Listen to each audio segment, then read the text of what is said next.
Welcome back to another episode of the Educational AD Podcast. Let's hear from our sponsors. We want to thank Huddle for helping sponsor the Educational AD Podcast. If you're not a Huddle school yet, you need to sign up.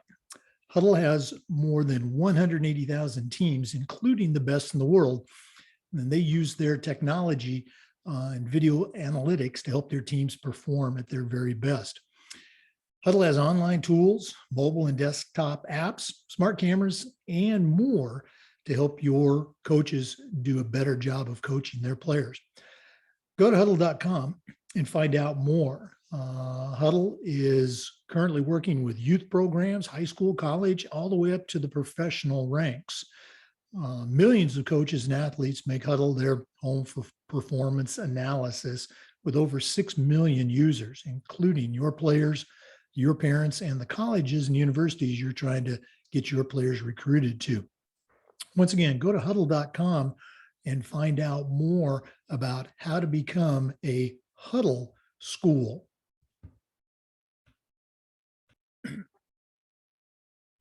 We also want to thank Athletic Surveys by Lifetrack for sponsoring the Athletic Director's Toolbox segment of our podcast.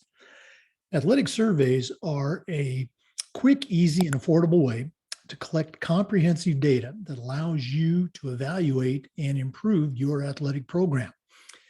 Athletic Surveys by Lifetrack also gives the 95% of the parents and the players who participate for your school an opportunity to share the importance of an athletic experience has for them. Right? You should go to athleticsurveys.com and check out their testimonials, and then call them at 1-800-738-6466, or you can email them at info@athleticsurveys.com for more information. Athletic Surveys by Lifetrack. Let them help you take your athletic program from good to great. We also want to thank Violet Defense. Violet Defense is dedicated to protecting our world from germs by bringing the power of UV disinfection to everyday spaces. Their patented technology allows them to harness the power of the sun to incorporate ultraviolet light into products and environments like never before. Whether you're ready to implement existing products, or if you'd like to explore researching and developing a custom deployment of their technology for your school, Violet Defense has the solutions and the experience that you need. Thanks again to Violet Defense for sponsoring the Educational AD Podcast. Go to their website at violetdefense.com for more information. We also want to say thanks to Sideline Interactive.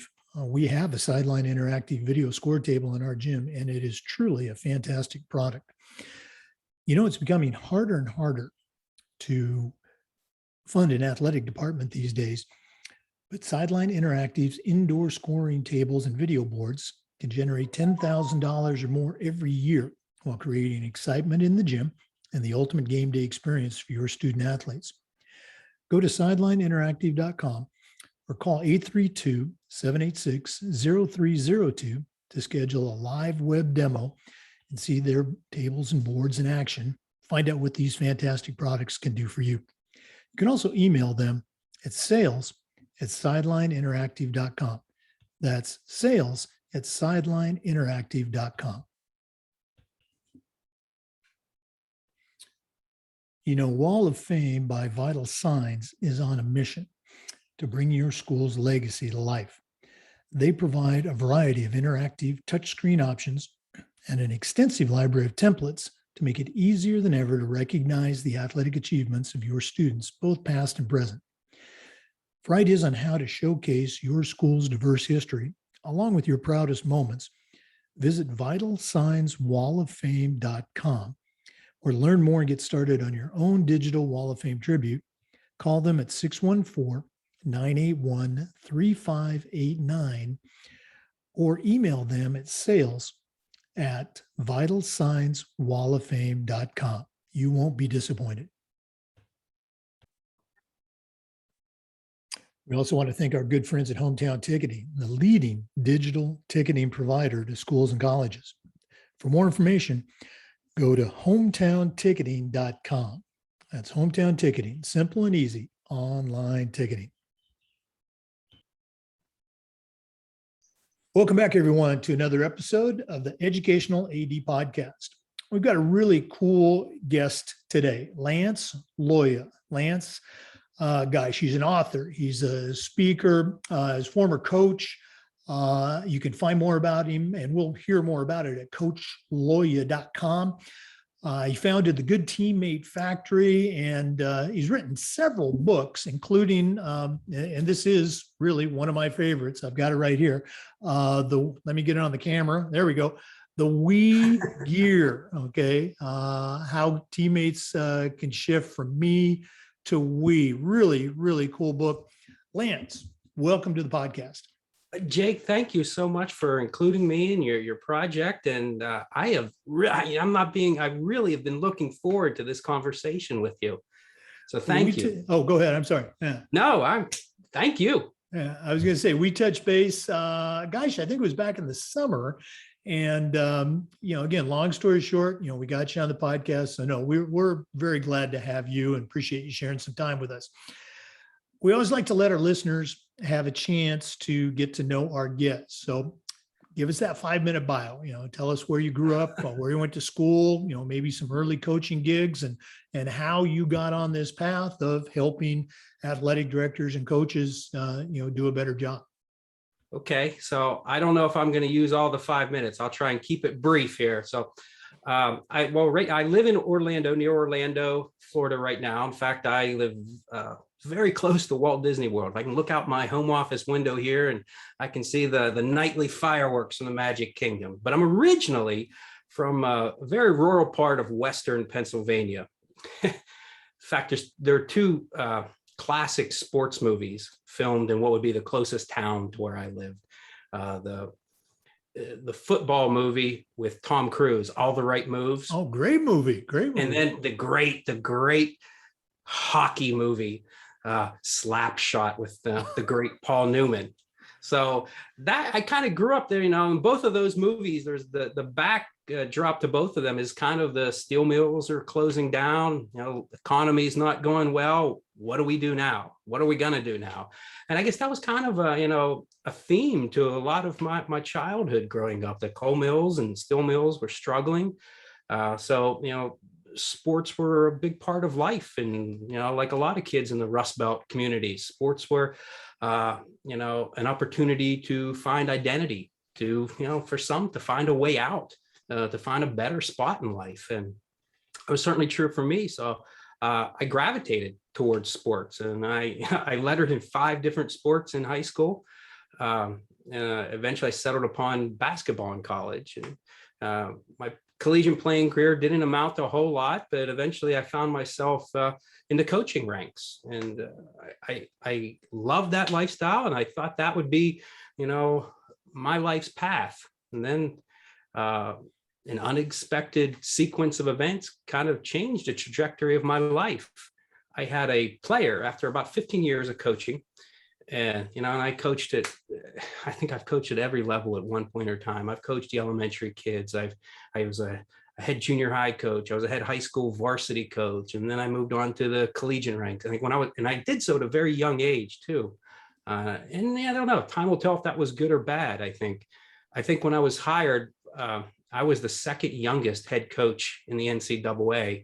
And it was only by like a week or two. My birthday was in December, and the person ahead of me was early January. So it was very close. But anyhow, so fast forward maybe 15 years or so of coaching, and I had a player win this award, and it was the All-State Good Works Award. It's basically for student athletes who use their position as a student athlete to go out in their communities and make a positive difference. Well, flying home from watching that young man receive the award, I had a very turbulent plane flight, and it kind of scared me. And it led to me writing this silly little children's book called Be a Good Teammate.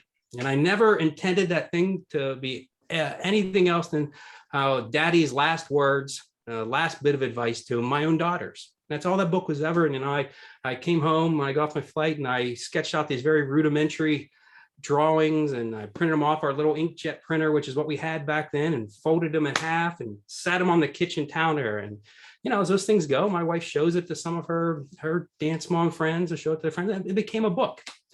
And the book really changed things for me, and it got me to really think about how important it is to be a good teammate and what that means. And I started getting asked to come and speak at children's book festivals and at elementary schools. And that's really not my forte. But I saw that opportunity as an opportunity for me to grow professionally, personally as well. And I kind of jumped on it. And that led to me really becoming obsessed with this concept, this idea of being a good teammate. And I think, you look at almost every problem in our society, it really comes down to people not being good teammates, whether it's bullying or, broken homes, or like the shenanigans that go on in Wall Street and in politics. All that comes down to people not being good teammates. So it became a mission for me to spread that message. And eventually I left coaching, and now I travel and speak full time to schools and at conferences and to corporate events about the art of being a good teammate. You can think of me, Jake, if you made an analogy with the medical field, there's lots of physicians in the world, lots of family doctors, there's lots of specialists.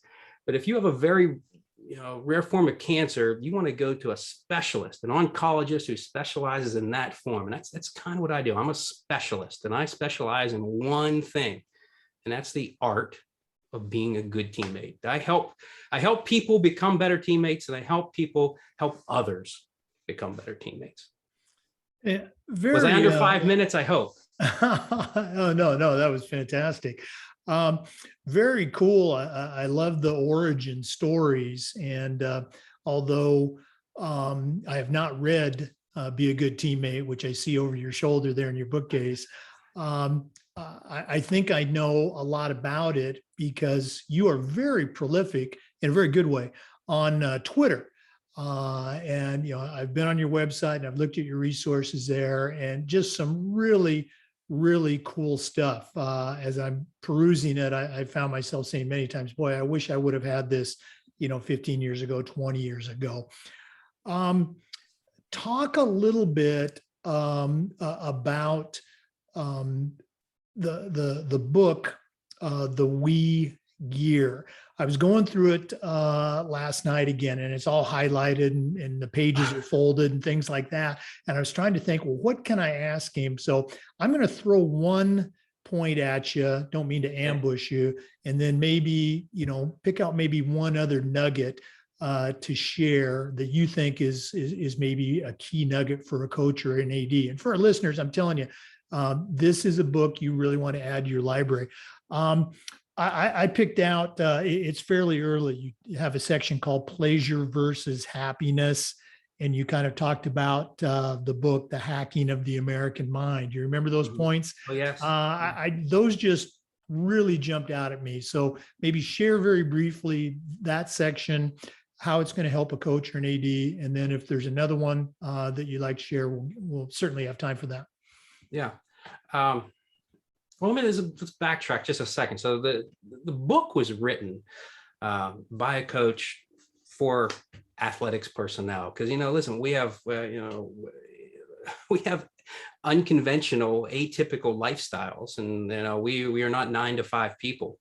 So I tried to write it in a format. It was written specifically for those people. So it's like some chunks of knowledge, or little sections. You can sit down, and it's what often they call a bathroom reader. So you can read a section in a single sitting, if you will.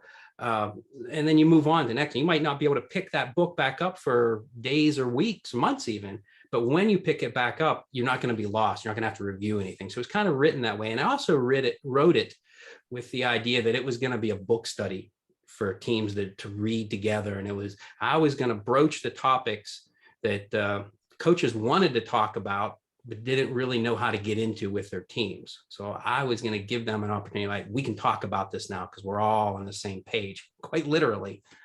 So the passage you reference there about the difference between pleasure and happiness. And I think you know, this is a big problem for not just athletes, but for society in general. When we pursue, you know, our agendas, you know, what are we after? And a lot of time we're chasing pleasure.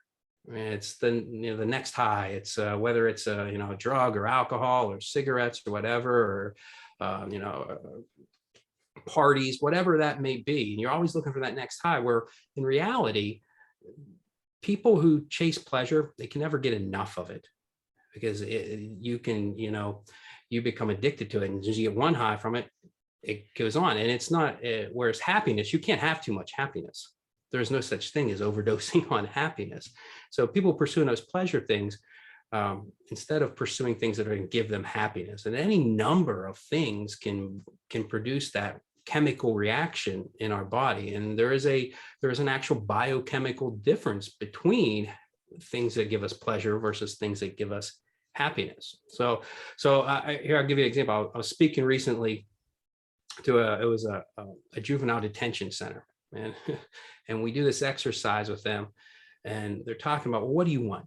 So getting someone in that position to think 5 or 10 years down the road what their life might look like is a challenge. So you start telling them, well, I want a big house. Okay, why do you want a big house? So I can throw big parties. Why do you want to throw a big party? So all my friends can come over. Why do you want your friends? Because I like hanging out with my friends. Why? And eventually you get to the point, because it makes me happy. Now, what did they really want? They wanted happiness. Now, we can get you to that same point so that your body has exactly that same sensations in any number of different paths. And I think a lot of people don't understand that.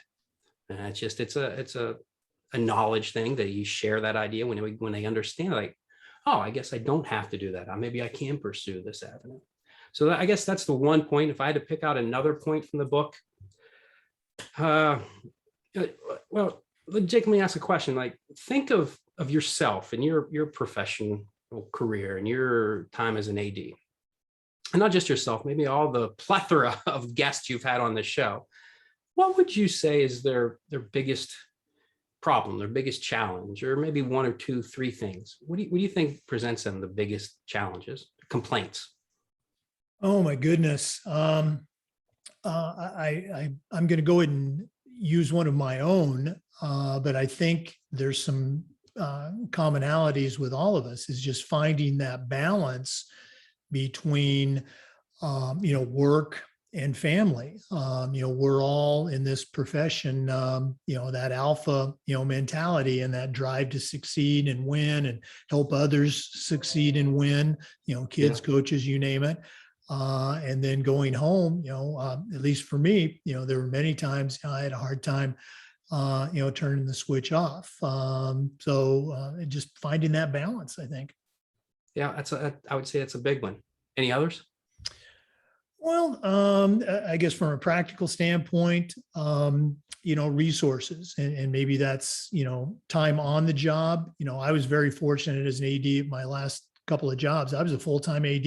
I wasn't teaching, I wasn't coaching. So I had all day to do my job. Others that I talked to, they're, you know, the head coach in the fall, they're an assistant coach in the spring, and they're teaching 4 or 5 sections of a course, and they only have 1 period, and maybe not even any period, to do their athletic director duties. So, you know, just finding time and resources. Yeah, I think both of your points there fall into the same category. And I bet if you talk to all your guests, they would add those 2.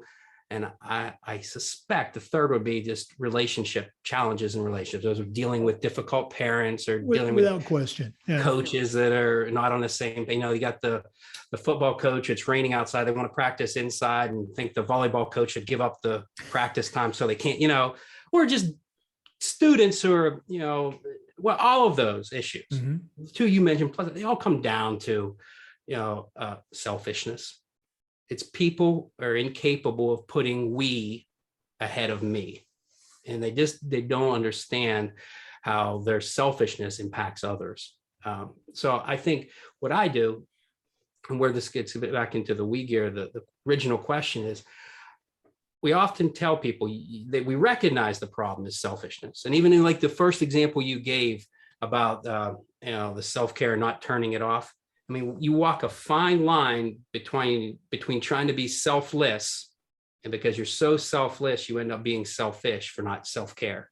And that's what happens to, people who care so much, they burn out because of they don't take care of themselves. So you become selfish. Well, all those things, and selfishness, I'm fond of saying, selfishness sinks ships, whether it's relationships, partnerships, friendships, championships, and especially leaderships. You've got to find a way to deal with selfishness. So here's what happens. You identify, the problem is selfish. You got that parent, they're only thinking about their child, or that coach who's only thinking about their team, and the player is not thinking about the rest of the members, but only himself.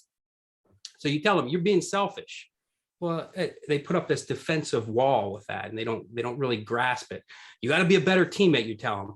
But then the problem is the leader, we don't lay out specifically what that means. We don't put it in terms that will not only they can understand, but they can easily recall.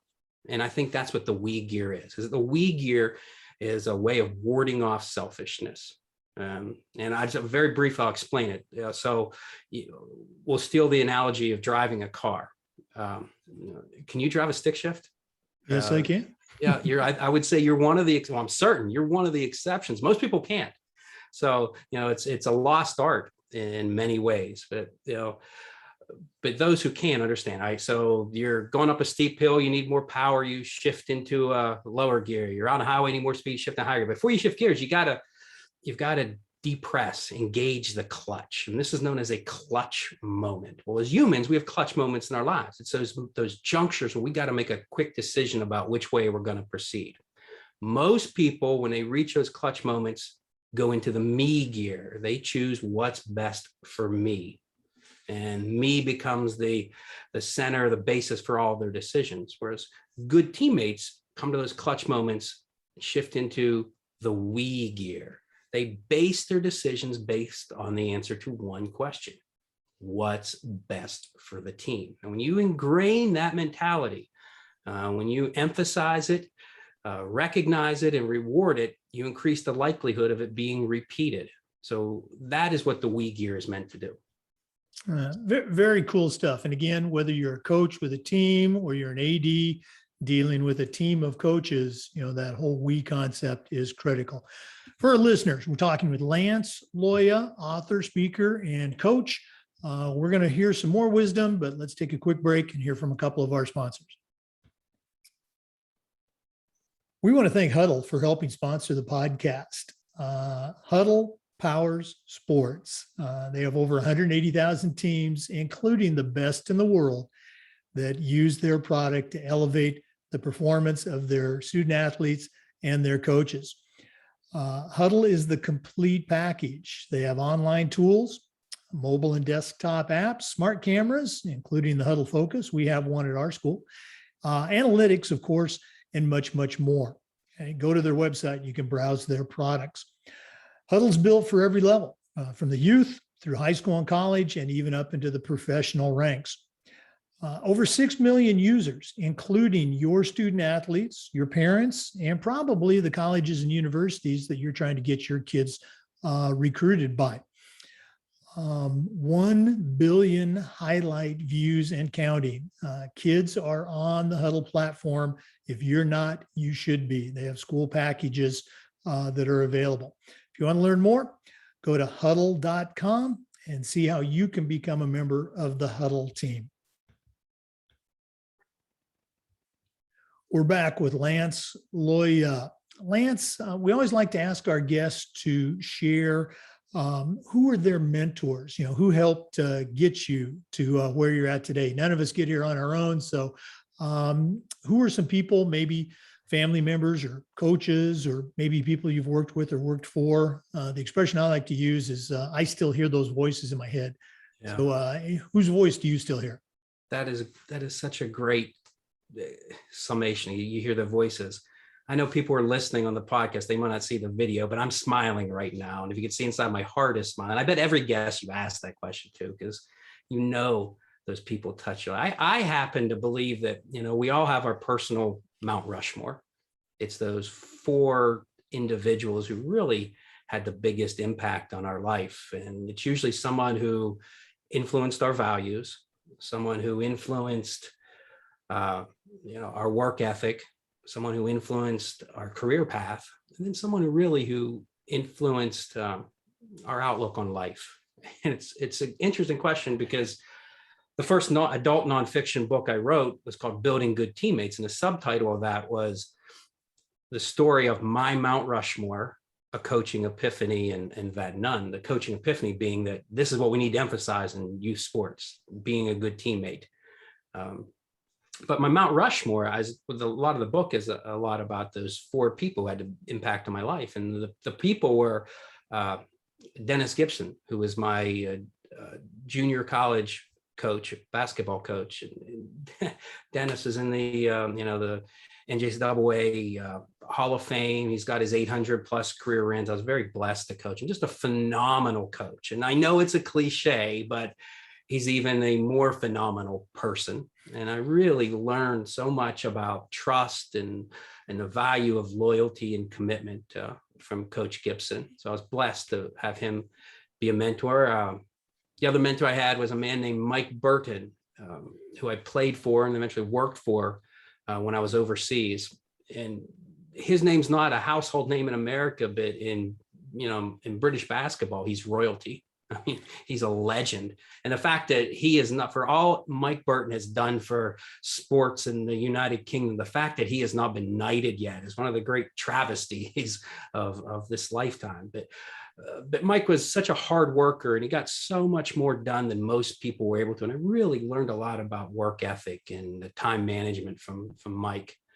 And then a third mentor was Tim Kelly, who was the athletic director who hired me for my first collegiate job. Just a tremendous boss, tremendous person. I really learned a lot about how to nurture relationships and how to treat people the right way. And Tim was great at that. And then the 4th person on my Mount Rushmore was my father. And I had a very challenging, difficult relationship with my father. It eventually became a very estranged relationship with him. But I like to think that, we learn from everybody who comes into our lives. Sometimes it's what to do, sometimes it's what not to do. And I think that was certainly the case with my father, which is why those other mentors are so important, having them in your life. And a lot of student athletes are just like that, which is why those athletic directors and coaches or teachers are so important to them. Then in the book, I bring a 5th face into the Mount Rushmore, and it was this quirky 80-year-old nun named Sister Eric Marie. She just loved sports, and she was a sport fanatic, and she would come to the games, and she really became one of my closest friends. And we just had these deep talks about life. I don't know, in all the many, many hours I talked to her, I don't think we ever talked once about religion or faith. It was always just about life. And one of my first interactions with Sister Eric, I was coaching a game, and she would always come and sit right behind the bench. And one of the first games I ever coached, I didn't really know who she was. And afterwards, our team lost, and we shot terribly. And I was probably guilty of being a young coach and letting the wrong players take shots at the wrong times. I walk out of the locker room, and Sister's standing there waiting on me. She says, "Coach, God created all men equal, not all shooters." And that kind of started this endearing relationship I had with her.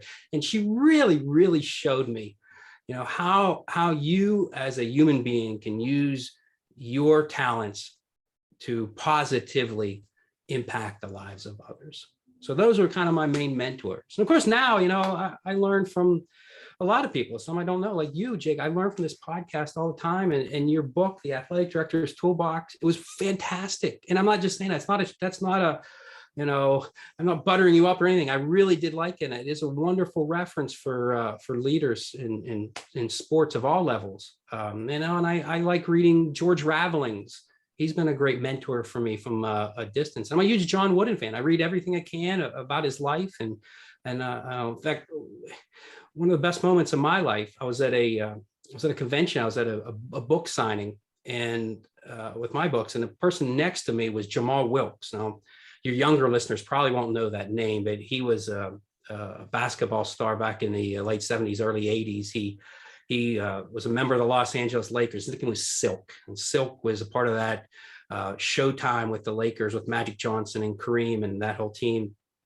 But Jamal had played at UCLA for John Wooden, Coach Wooden, doing their long run there. And Jamal happened to pick up my children's book and was leafing through it, and he got this big smile on his face, and he looked at me and closed and said, "Coach Wooden would have loved this." And I was like, that's like one of the best compliments of my life. So those were my mentors. Wow, what a great collection. And, love you working in the John Wooden, Jamal Wilkes, originally known as Keith Wilkes back in the day. So great stuff.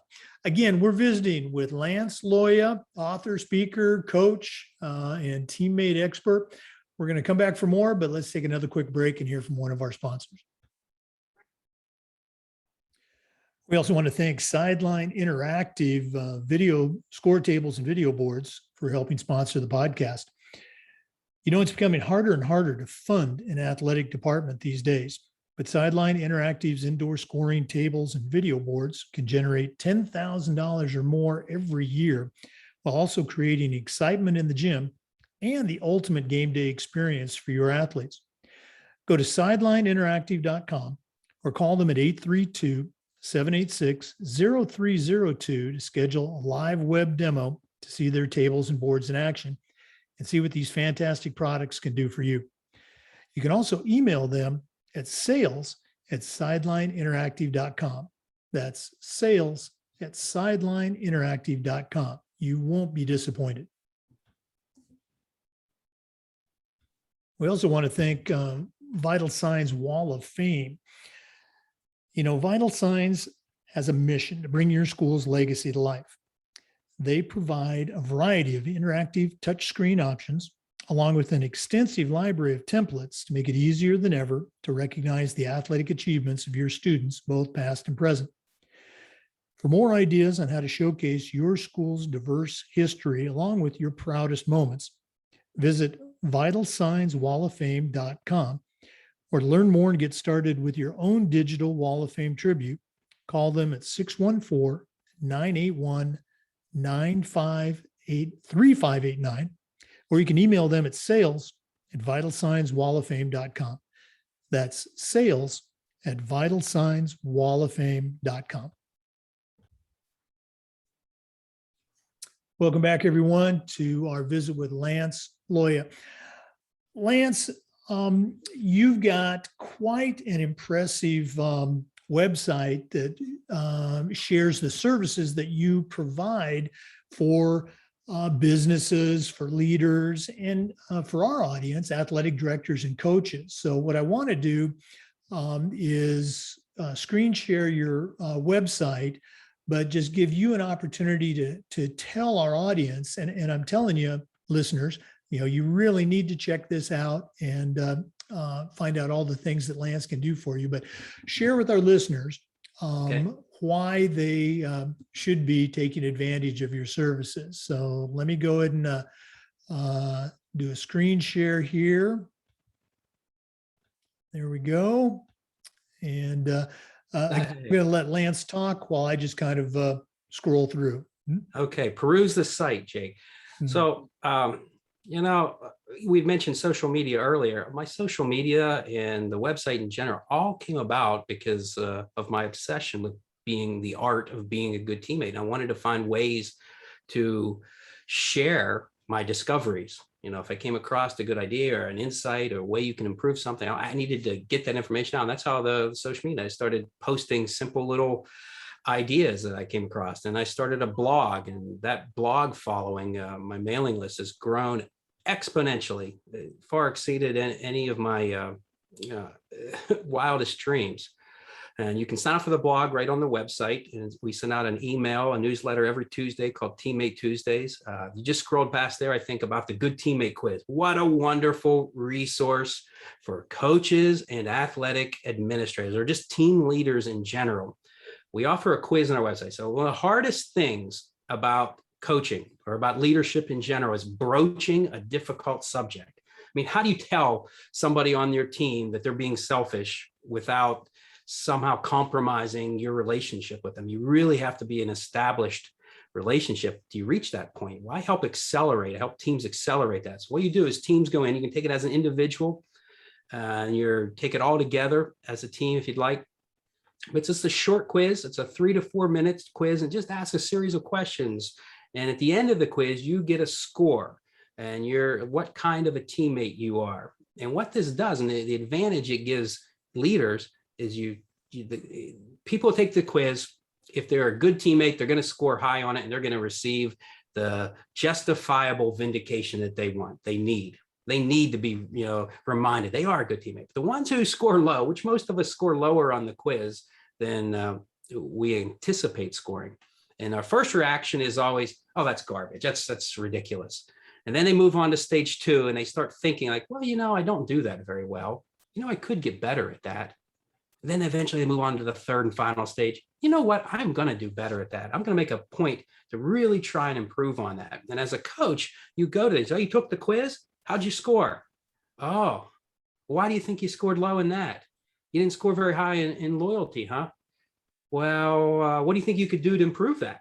It really opens up avenues for the difficult yet impactful conversations you need to have.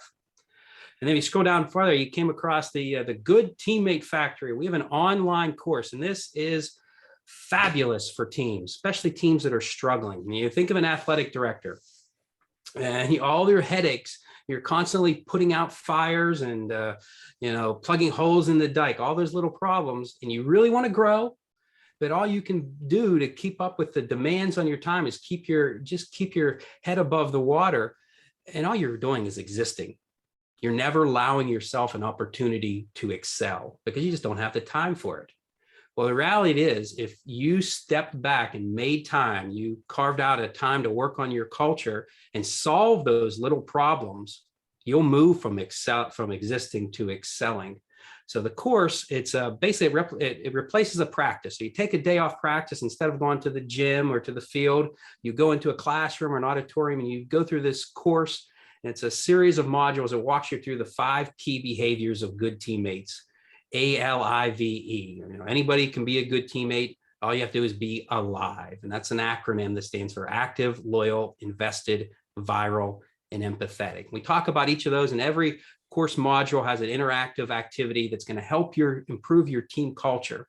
And actually, Jake, right now they're running a special on that. So any of your listeners are interested in doing this with a team, if you go and you enter the code WINTER, because we're getting ready for winter sports are starting up. So if you're a fall sport and your team's struggling, or if you're a winter sport and you want to set the culture, enter the code WINTER, and it gives you 50% off the already discounted price. So it's a good deal. I'm looking at your screen. You're scrolling across some of the posters. We want a good culture. Culture starts with environment. You can download free posters that you can print off and hang around your office or your locker room, your classrooms. We have the podcast, or these short little disseminations of good teammate thoughts. They're, all in that 5-minute range. So pop one of these on in your drive, your commute to work in the morning, and you're going to set your day up for positivity. Okay. That's the Good Teammate podcast with Lance Loya. They're on Apple, Spotify, Google, same carriers that our podcast is on. And then the blogs, the Teammate Tuesday blogs. We come out one every week.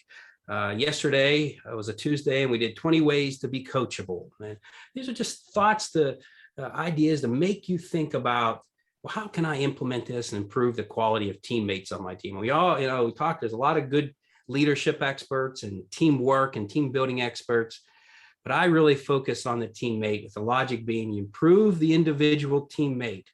Teamwork and all those other issues will become byproducts of that, and they'll take care of themselves.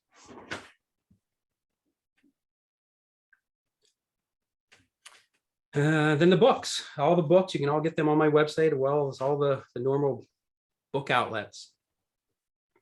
And again, I personally recommend the We gear, but you can see if you go to Lance's website, lanceloya.com, or excuse me, coachloya.com, you can see the wide variety of books and resources.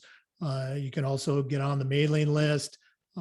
Really, really valuable resource for any athletic director or coach. And he's, as I mentioned, very active on social media, Facebook, Twitter, and all the other platforms. So very cool stuff. Lance, we're going to do this again, but if one of our listeners wants to reach out, what's the best way that they can get in touch with you? I'm on all the normal, usual social media outlets. You can always send me DMs there. I have all my accounts are open, Twitter, Instagram, Facebook. You can also go to our website, coachloya.com, LOYA.com. And there's a contact form on there. You can email us and we get in touch with you. We're pretty good about getting back to people. In fact, we always get back to people. We try to be good teammates to others. Very good about getting back. I remember I was very impressed with the quick response. We're going to be back and find out what Lance Loya is going to put in his athletic director's toolbox. We want to give a shout out to Athletic Surveys by Lifetrack for sponsoring the AD Toolbox. And like I said, we're going to find out what Lance is going to put in his toolbox when we come back. Please stay with us. We want to thank Athletic Surveys by Lifetrack for sponsoring the Athletic Director's Toolbox segment. Athletic Surveys by Lifetrack are a quick, easy, and affordable way to collect comprehensive data that allows you to evaluate and improve your athletic program. Athletic Surveys by Lifetrack also allows you to give the 95% of the players and the parents who really love your program a voice, and helps to demonstrate the importance that a positive athletic experience has on their lives and your community. Go to athleticsurveys.com and click on their testimonials, and then give them a call at 1-800-738-6466, or you can email them at info@athleticsurveys.com to get started. Athletic Surveys by Lifetrack. Let them help you take your athletic program from good to great. Once again, we're back with Lance Loya. Lance, this has been so cool, connecting face to face. I know we've, emailed and texted and talked before, but we're not done yet.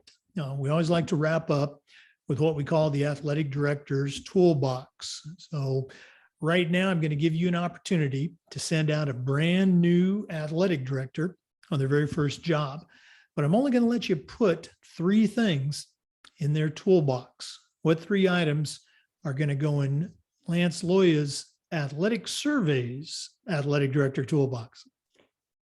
It's good. This is such a great question. And I was thinking about, I could say, well, put my book, Wii Gear in there, put the quiz and put the course in it. That'd be such a short answer. So I was trying to think, what else can I give? What more? So well, I think those are all great tools. So we're going to assume that there's a copy of your book and the website are in there. Absolutely. Okay, good. So I was thinking, the business community, and prior to my current line of work, I didn't work a lot with corporate America. I was always just sports and the athletic, our little world. But I really come to appreciate how much the corporate world steals from sports, and they use analogies and they use to motivate all the time. But in retrospect, sports doesn't really steal that much from business, and we need to look for the business world a lot for examples. And I think this is a good one, especially for a new athletic director, because there's such a big difference between making a decision versus making a suggestion. So, almost every company successful company I've come across, they always have some sort of, a hierarchy of priorities or their hierarchy of standards. I mentioned Disney earlier in the podcast. Disney has what I think they call their quality service cycle, their quality service standards. And it's basically, that yes, every company's there to make business, but there's a model to it. And there's four parts to their standards. It's their safety, courtesy, show, and efficiency. Safety being that of their their guests and employees. Courtesy is how they treat their guests and employees. Show is the performance they put on and how it's the wow factor to what they do. And then efficiency is how their operations work. They don't want people coming there and waiting in line too long because it ruins their experience.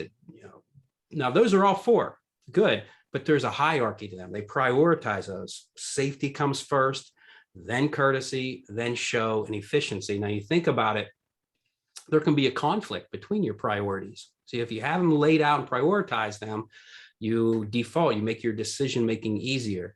So from Disney perspective, you say you want to keep your rides running smoothly and they're on schedule, but what happens if you have someone who comes up in a wheelchair or with a cane or a walker?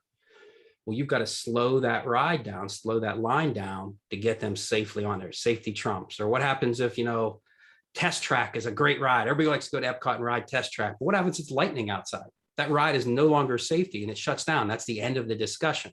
So how this translates to athletics, think of what you want out of your athletic department. Is it to win championships? Is it to get student athletes college scholarships? Is it to give them this, a whole, quality of experience? Is it to provide entertainment to your, to your school and your community? All of those things may be the case. Which one's the most important? And then prioritize. You only need like 3 or 4 of those. And if you prioritize them, well, suddenly your decision making, you ease that burden a little bit. So you have, if you have a muddy field, well, if safety is your priority, then you're not worried whether or not that gives you an advantage or disadvantage for Friday night's game, because safety trumps that. Or if you have, if you're trying to say you want a holistic experience for your student athletes, and you've got a coach, though maybe she's winning championships or he's winning banners, but they're only playing their top 5 or 6 athletes. Are they really providing those kids a quality experience? And if they're never doing anything outside of the playing field, there's no team bonding experience. Are they really? And you look at it that way, they're probably failing. So, and you take those priorities. So I'd say my first tool, Jake, is that hierarchy of priorities. So that's tool number 1. Tool number 2, now very closely related to that, I would say you need some means, some metrics of measuring the evaluating the student athlete experience. And I am a firm believer that not everything that measures counts, and not everything that can be counted, or what's the expression? Not everything that counts can be measured, and not everything that is measured counts. And I believe that. But I got to believe at some point somebody on your show, one of your administrators, athletic director, said, document, document, document. That's like administration, leadership 101. Well, you want to do your best to try and document. So if you can provide an end of the season survey to your student athletes and gauge the kind of experience they had, and don't do it right after the last game of the season. Give it a couple weeks and bring them in and evaluate and look at it, see what they have to say. Ask questions. Is my coach supporting my academic needs? Is my coach in tune with my social needs? Is my coach helping me develop my athletic skills? And you ask those questions. There's always going to be the anomaly. There's some coach or parent who had a bad experience and didn't get clashed with their coach. There's always going to be somebody that the coach could do no wrong in their eyes. So as an administrator, you're looking for those trends, and you start seeing the same things pop up over and over. That sends off a red flag. And maybe that's something, I don't like my coach's language. I don't like the coach talking to me and swearing at me. Well, then maybe that's something you need to address with your coach, your staff. But the other thing it does in terms of document, sometimes you as an athletic administrator, your coach is giving those student athletes a quality experience. She cares about them. He's taking them to do off-court things. But for whatever reason, they're just they're coming up short in the win-loss column. And the boosters, the alumni, maybe your superiors are on you about that. Well, this survey, you go to those people and say, look, I know they're coming up short, but look at these student athletes. They adore her. They are having a great quality experience. And that's what we're trying to give our student athletes. So that provides you maybe the fodder you need to protect your staff members, be a good teammate to them. And then third, all right, so convert your support staff into teammates. I'm talking about your custodians, or maybe it's the business people, the accounting people, or the secretaries, whoever it is. But you think, you can have the best culture laid out.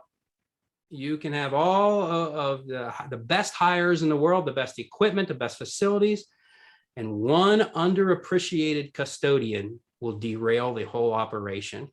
Now, people often say, and this one just, it grates on me when I hear it. I say, well, I hook him up with some gear.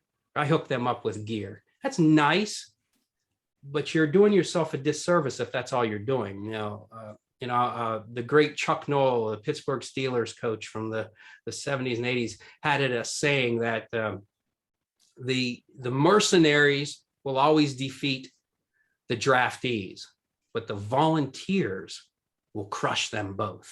Now, if you're hooking your custodians up with gear and that's all you're doing, you're making them mercenaries, and they're helping you now as long as you're hooking them up. But you want them to become volunteers. You want to bring them into the fold and make them feel as if they are part of the team, and make them part of the team. So invite them to your end of season banquets, invite them to your pregame dinners. Now, include them in those team athletic functions, and pretty soon they feel like, yeah, I'm part of the team too. And they stop being just interested in the team, and they start being invested in the team. And then, if one appreciated custodian can derail the whole operation, I assure you, one invested custodian can save the day and really be there when you need them the most, because you've made them into a good teammate.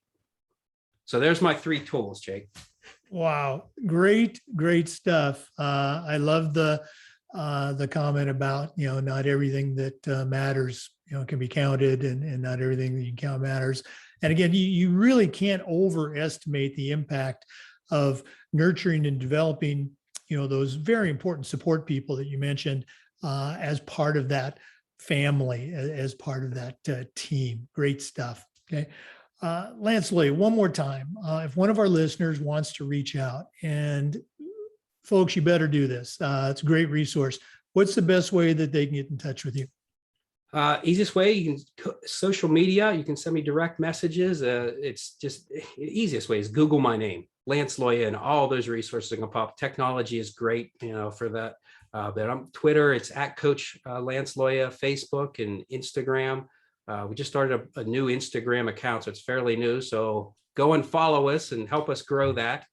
You can also get us on the website, coachloya.com. And if your podcast, Jake, does so great with, the national associations and the state associations. If you're a member or you're connected to that, please reach out to me, because I got in all this whole adventure I'm on is so that I can share this good teammate message and really make a difference in the world. So if I can reach out, I can get to you, I can get those listeners. If we can impact the coaches, well, the impact will be exponentially. And then finally, the We Gear. Go buy the We Gear, gift it to your coaches at Christmas time. That coaches, you're pain in your side and driving you nuts, give them that book. It might just change them. I was, Lance was smiling. I was trying to get the We Gear up in my screen here. So those of you watching this on YouTube, you can see it. Great resource, along with all the other information available at coachloya.com. Lance, thank you so much for being on the podcast. All the best moving forward. Yes, Jake, thank you so much for having me. And I look forward to more. Okay. For listeners, remember the Zoom recordings of these interviews are being uploaded to the Educational AD Podcast YouTube channel. We appreciate you listening today. Come back again next time for another episode of the Educational AD. We also want to give a shout out to Hometown Ticketing, the leading digital ticketing provider, schools and colleges. You can get more information at hometownticketing.com. Thanks for listening again. Come back next time.